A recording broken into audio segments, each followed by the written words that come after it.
November 1980, Shorthand Tamil Junior Grade. Get ready for the dictation. 10 seconds. 5 seconds. Start.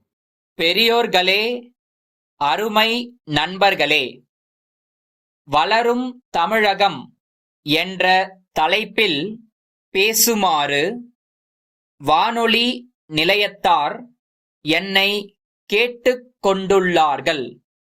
தமிழகம் வளருகிறது, வளர்ந்து கொண்டிருக்கிறது என்ற எண்ணத்தின் அடிப்படையில் இந்த தலைப்பு தரப்பட்டுள்ளது.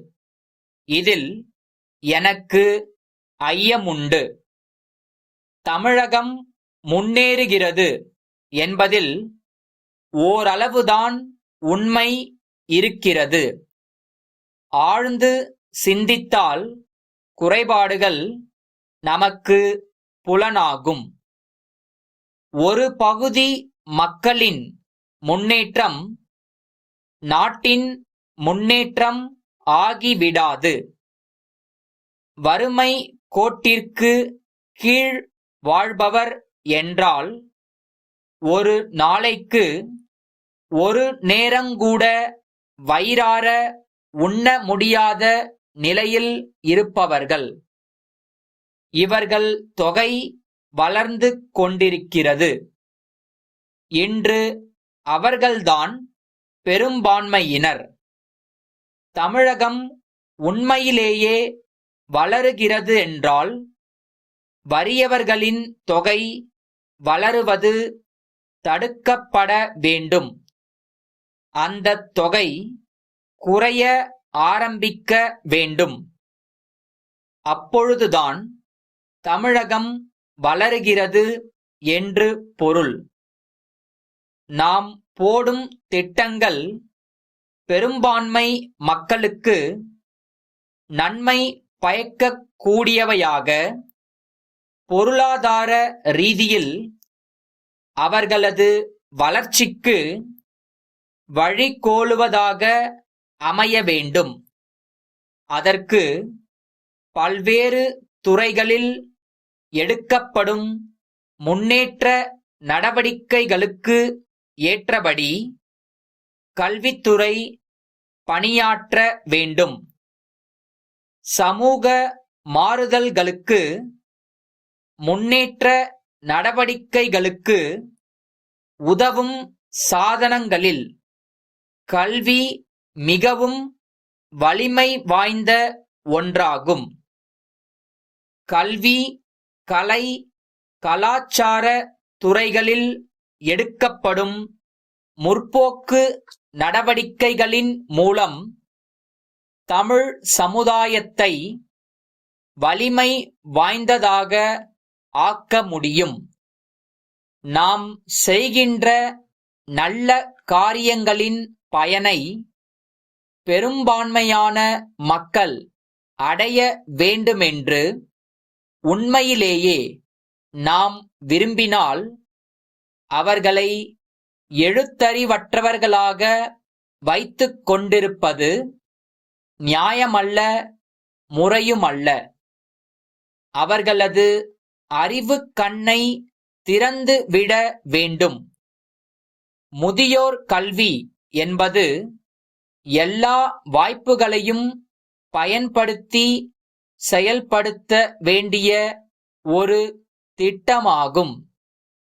இதற்காக தமிழக அரசு தனிக்குழுவை நியமித்து சிறப்பான முயற்சிகளை மேற்கொள்ள இருக்கிறது. பல்வேறு பொதுச் சேவை அமைப்புகள் பங்கு கொள்ளத்தக்க அளவில் திட்டங்கள் வகுக்கப்படும். ஆயிரக்கணக்கான ஆண்களும் பெண்களும் இப்புனித இயக்கத்தில் பங்கு கொண்டு மிகச் சிறந்த நாட்டுப் பணியாற்ற முன்வருவார்கள் என்ற நம்பிக்கை எனக்கிருக்கிறது. எல்லோரும் எழுதப் படிக்க தெரிந்தவர்கள் என்ற நிலைமை முன்னேற்றத்தை வேகப்படுத்தி திட்டங்கள் வெற்றி அடையச் செய்யும்.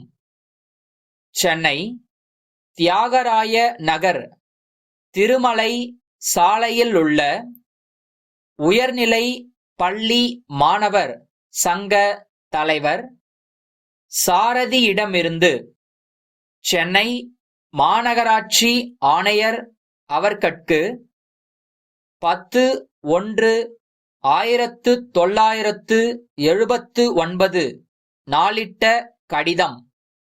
அன்புடையீர், நான் ஒரு முக்கிய பிரச்சினை குறித்து தங்களின் கவனத்திற்கு கொண்டு வர விரும்புகிறேன்.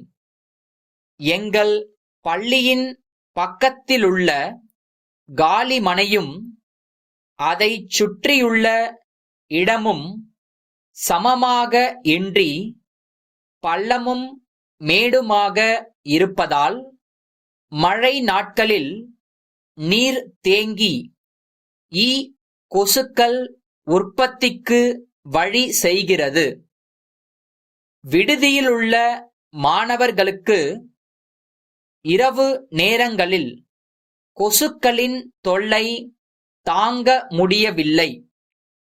எவ்வளவுதான் தடுப்பு வழிகள் மேற்கொண்டாலும் அவற்றை கட்டுப்படுத்த முடியவில்லை. அவை மலேரியா போன்ற கொடிய நோய்களை பரப்பக்கூடியவை என்பது தங்களுக்கு தெரிந்ததே.